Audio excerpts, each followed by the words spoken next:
Be the change you want to see in the world. This was a quote that I heard for the first time when I was in high school, and I thought that it sounded really nice, but I didn't really know what that meant for my own life. I always knew that I wanted to make a difference, and I think that most people do, but what change could I really make, and how could I personally make that change? That was the big question. When I was in high school, I struggled a lot with confidence and identity, and I didn't realize how much I was actually struggling with those things until I reached a breaking point in the middle of my college experience. I cared so much about what people thought about me, and I thought that my identity was rooted in things that gave me a status so that I would be liked by more people. I was absolutely paralyzed by human approval. I cared a lot about my appearance, how I looked. I cared a lot about my performance, especially like in softball. And I cared about the relationships I had, who I was associated with, because I thought that if I elevated all of these things in my life in a way that I thought other people would be impressed with, I thought I would be more liked as a person. My thoughts on a day-to-day and honestly even a minute-by-minute basis was absolutely oversaturated with these thoughts of how I could elevate my identity so that I would be liked by more people. Again, I was so paralyzed by human approval. It was my sophomore year of college where I reached a breaking point. I cried literally almost every single day. And I'm not a crier, and so hopefully that paints a picture of how depressed I actually was. But yeah, I cried every single day because I was so lost and I had no idea how to get out of this whole depression that I was in. The season of my life lasted quite a while. And then in my junior year of college, that's when I was able to overcome it. As a Christian, I did a lot of praying and asking and wondering, God, why am I so sad? I asked this question every single day. And I was going through this season of knowing that God still existed, but even though he existed, I was wondering if he was good. I was doubting his goodness because I was asking this question every day and I was still not overcoming this like depression that I was experiencing on a daily basis. One day it finally hit me. I realized that I couldn't overcome this darkness because I was trying to find satisfaction in things that were apart from him. It's so obvious now, looking back, that I couldn't overcome it. I was looking to overcome it in surface level things that were apart from God. And as soon as God became my daily bread, not worldly things, that's when I was able to find like true, genuine joy and freedom. It was awesome. Going back to that quote, be the change you want to see in the world.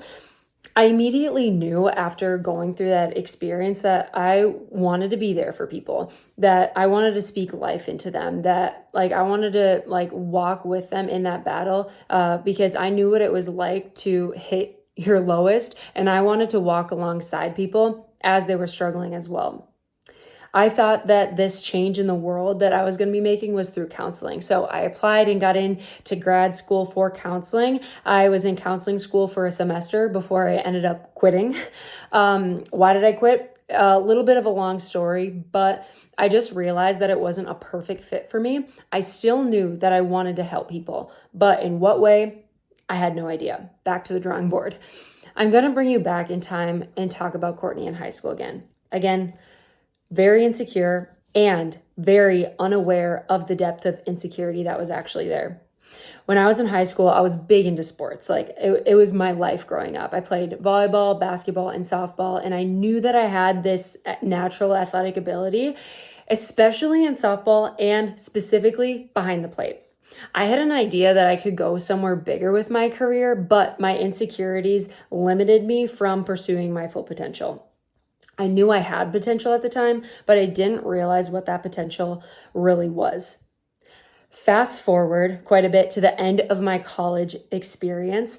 And again, I still had this idea that I could go do something more with my career. So what I ended up doing was I brought my career overseas to play. I went to go play in Australia, and that's something that high school me would be absolutely blown away by. When I was there, I was so incredibly blessed with the community that I had and the coach that I had as well. She was the reason, that she was the person that I needed in my life to show me and helped me see the potential that I really had. She saw me catch and she saw me coach catchers, and she's like, you have a gift and you need to share that with more people. And she told me and encouraged me to get on social media and start my coaching career. Like I said, I knew that I had more potential and I knew that she was right, but I was still hesitant because I didn't want to put myself in the spotlight like that. But after thinking about it for a month and after getting the encouragement from her for a month, I quickly realized that I was missing out on an opportunity if I didn't follow her guidance. Because of her encouragement, I finally got on social media, and shortly after that, I actually started a business with this new confidence that I was building. And this business is a business where I coach softball catchers all around the world completely online. Not only am I coaching them and sharing with them the things that I wish that I knew at their age so that I could reach my full potential sooner, I'm also becoming a mentor for them and someone that they can go to when they're struggling. Again, in high school, I was so insecure and my potential was limited because of my mindset.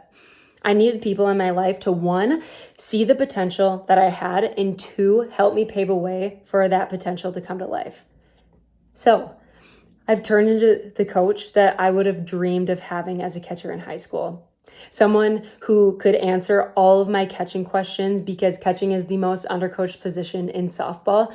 Someone who could speak life into me when I was struggling with confidence, and someone I could go to when I was experiencing hardships with coaches and teammates.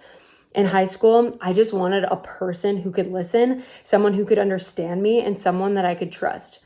And it wasn't until recently until I thought of that quote again. Be the change you want to see in the world. And I realized that that is what I've done and that is what I'm doing. In high school, I wanted a person that I could lean on, and now I've become that person, not only for catchers all around the United States, but also for catchers all around the world. That fact alone has blown my mind a lot, quite a few times since starting that business. I wasn't consciously chasing this path, but it naturally found me by God's grace. Be the change you want to see in the world has a clear meaning for me now than it ever had before. And I don't have to wonder anymore what that path is for me. I get to walk in that path every single day and know that the work that I'm doing is making an impact. It is so rewarding, to say the least. Thank you for watching this video. I hope you enjoyed learning a little bit more about my story. My mission is to inspire at least one person by making a video like this. And if that one person was you, go be the change you want to see in the world.